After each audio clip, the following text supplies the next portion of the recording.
اللہ تعالیٰ فرماتے ہیں کہ حل ینظرون، کیا انہیں اس بات کا انتظار ہے، الا یہ کہ ان یأتیہم اللہ فی الظلال من الغمام، کہ اللہ تعالیٰ ان کے پاس بادلوں کے سائے میں آ جائے، والملائکۃ اور فرشتے بھی، وقضی الامر اور سارے فیصلے ابھی ہو جائیں، وإلی اللہ ترجع الامور اور تمام کاموں کا لوٹنا اللہ تعالیٰ کی طرف ہے۔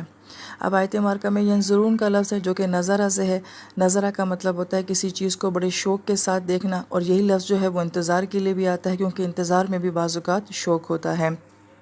ذلل کا لفظ ہے، یہ ذلہ سے ہے، اور ذل جو ہے وہ سائے کو کہا جاتا ہے۔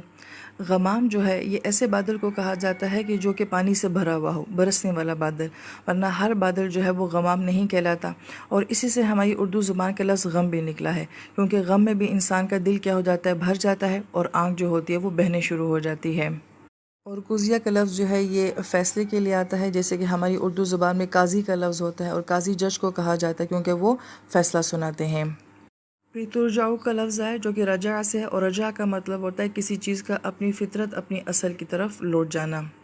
اس آیت مبارکہ کا کانسیپٹ یہ ہے کہ مشرکین مکہ اور بالخصوص جو کہ یہود مدینہ تھے، وہ نبی علیہ السلام سے اس طرح کے مطالبات کیا کرتے تھے کہ کیا ہم اللہ تعالیٰ کو براہ راست نہیں دیکھ سکتے، یا اللہ تعالیٰ خود ہمیں اپنی آواز سے یہ بات کہہ دیں کہ یہ آیات میری کتاب کی ہیں، تو پھر ہم یقین کر لیں گے کہ یہ واقعی قرآن اللہ تعالیٰ کی کتاب ہے۔ تو گویا کہ وہ اس طرح کے مطالبات کرتے تھے، اور جن کو بنی اسرائیل کی ہسٹری آتی ہے تو ان کو پتہ ہوگا کہ یہی مطالبہ انہوں نے موسیٰ علیہ السلام کے ساتھ بھی کیا تھا کہ ہم اللہ تعالیٰ کو براہ راست دیکھنا چاہتے ہیں۔